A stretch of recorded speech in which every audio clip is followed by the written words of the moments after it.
ito na nga mga person, magandang umaga, afternoon, or ano ba yan, magandang gabi. So, ayan na nga, gumawa ako ng dinner for today's video, guys. Ayan, nag-upload na naman si Day. Kaya, ayun, tatlong, natin ito, pinagsasabay talaga natin itong tatlong area na ito, tatlong lulutuin natin na pinagsasabay ko.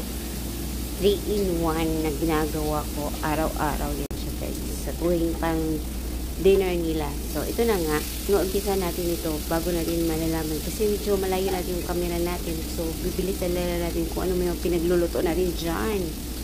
Kaya, ayan, kumusta kayo mga person? Habang nag-ukay-ukay tayo dyan, nag-mikos-mikos natin yung mga niluluto natin. Dahil tatlong putahe nga ang pinagsasabay ko. Kasi ganyan nga ang ginagawa ko talaga dito, guys. Dahil pinag-ano ko yung oras dahil rush hour tayo dahil 6:30 na nga ako nag-uumpisa dyan. Pero actually guys, pag maramihan ang niluluto ko, lalong-lalo na dapat 8 o'clock nakapag-serve na ako ng dinner doon sa namin, sa pagkainan nila.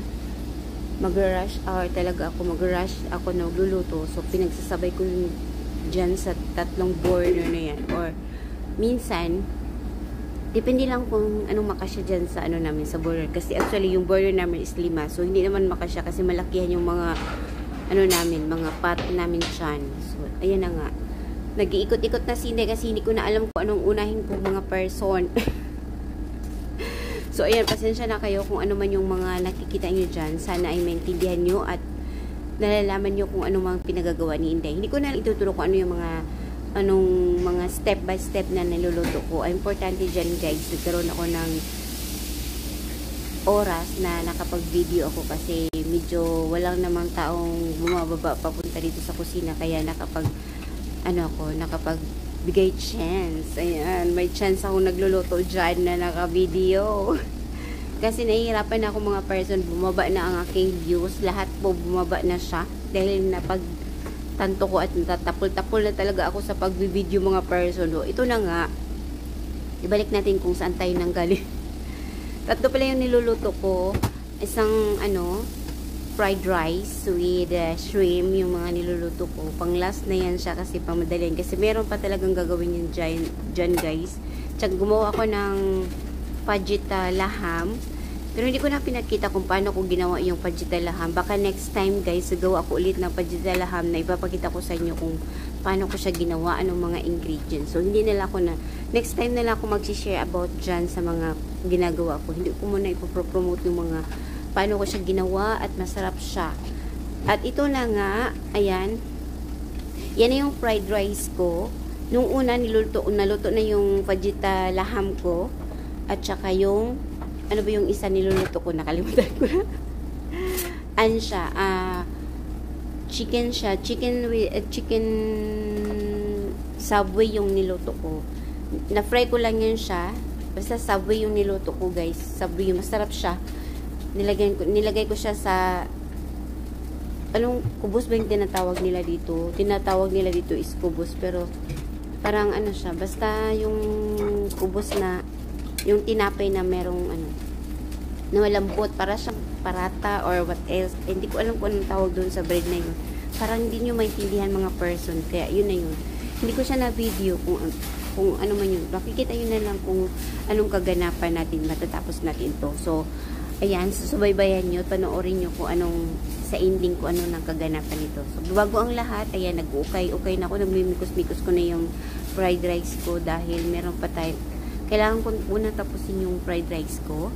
Pagkatapos natin tapusin yan, na naman tayo, pupunta tayo sa ibang kaganapan nating menu. Kasi parang tatlo lang niluluto ko. Pero mag-isa lang kasi ako sa kusina, umiikot-ikot. Kaya ganyan ang mga kaganapan. Kailangan natin pagsasabay-sabay. So, diba? Wonder Woman si Inday.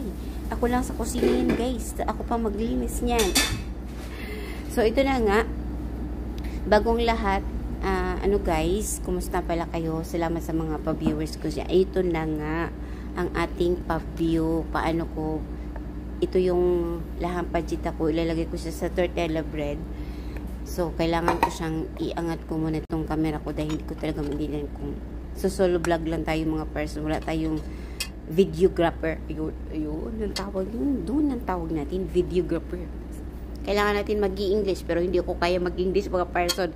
Pero okay na lang yan, at least nakaintindi kayo ng Tagalog. Minsan nagbibisaya si Inday, kasi nahihirapan din mag-Tagalog si Inday. So, dahil kailangan natin tayo ang mag-adjust sa mga Tagalog, kaya magta-Tagalog tayo, di ba? Kung pwede lang, magbisay na lang tayo para straight. Pero hindi naman, okay naman ako mag-Tagalog. Di ba mga person, intindihan nyo naman yung Tagalog ko?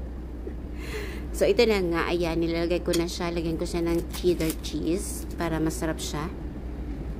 I-roll natin yan. So, madali ang pag-roll lang. Ikakat natin yung edge niya para maganda yung presentation. Pero mga person, yung pajita, tikin mo na si Inday, kung masarap ba siya. Siyempre, masarap yan mga person. Dahil ako nagluluto niyan. Yes, masarap po siya. Nagugustuhan nila. Kung hindi nila magustuhan yung mga luto ko, siyempre, hindi na ako magtatagal dito. Ganun yun. Yes, dito ko lang siya malalaman. Yung mga pagluluto ko pala mga person, dito ko lang natutunan. Nanonood lang ako ng mga videos, random videos about cooking. Tapos, itatry ko siya kung masarap ba yung niluluto niya. So, yun na nga. Nagustuhan naman nila yung mga pinapanood ko. Pero mostly, yung mga pinapanood ko Asian or dito sa mga Arabic food. So, yun ang mga mostly na niluluto dito. So, kumakain naman sila. Ang importante, masarap. Kasi, sabi nila, kaya kumakain sila ng mga Asian food na niluluto ko mga person.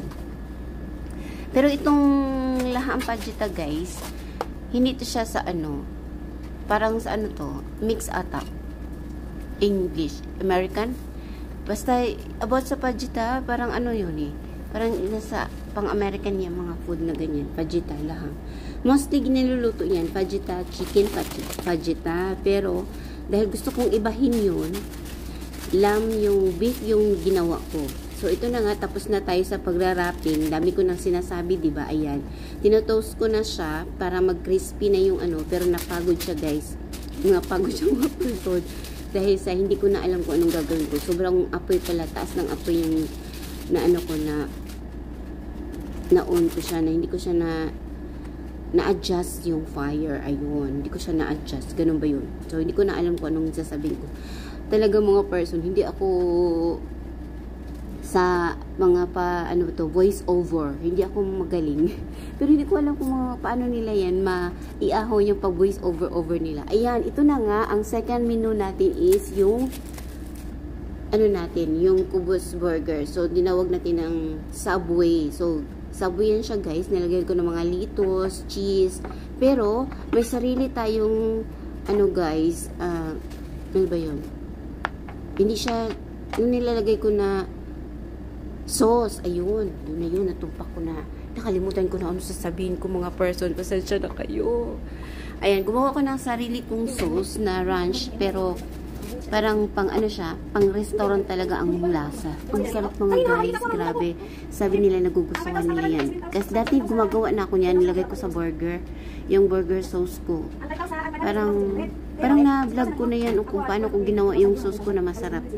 Kung meron man nanonood dyan na manood ulit sa aking vlog ngayon to this video natin, nalaman nyo na yun kung ano mo yun. Nandiyan sa sa aking mga latest video. Ayun, sa latest video ko. So, ito na nga. Ayan, ina-upload ko na. Pero parang maliit lang. Kung ilan silang mga tao, yun naman yung mga kapatid ko. Nang gulo-gulo yung mga kapatid ko dyan, mga person. Huwag nyo yung mga pa-extra dyan. Kasi tapos na siya sa kanyang work. Tapos na siya tapos na siya sa kanyang plancha. Kaya ayan, pumunta siya sa kusina, patapos na ako. Tumutulong na yan siya. Pero hindi pa yan siya tutulong kasi meron lang siya pinapakita sa akin. Ayun na nga, secret lang yun kung ano mo yung mga business proposal niya sa akin. Ano mo yung mga business proposal niya. So, ito na nga, pupunta na tayo dahil malapit na tayo sa final, sa finish line natin. So, ayan. Ilagay ko na naman siya sa pan para iinitin ko siya para yung cheese niya matunaw talaga at saka maluto din para masarap siya kapag ang cheese ay melty. Magme-melt yung cheese niya, guys, as in sana ay naturuan ko kayo kung paano ko yung ginawa. Ayan, ito na nga, ito na yung menu ko mga person. Gumawa ako ng fried rice. Ayan, yung fried rice ko is shrimp. So ang tawag din nila ay kabitkom. Ayun, kabitkom ba ang tawag nila? Basta kabitkom. Yun ang tawag nila dito sa fried rice, mga person. Kabitkom. Ayan. Ito na nga yung, yan na yung kaganapan natin, mga persons. So, maraming salamat.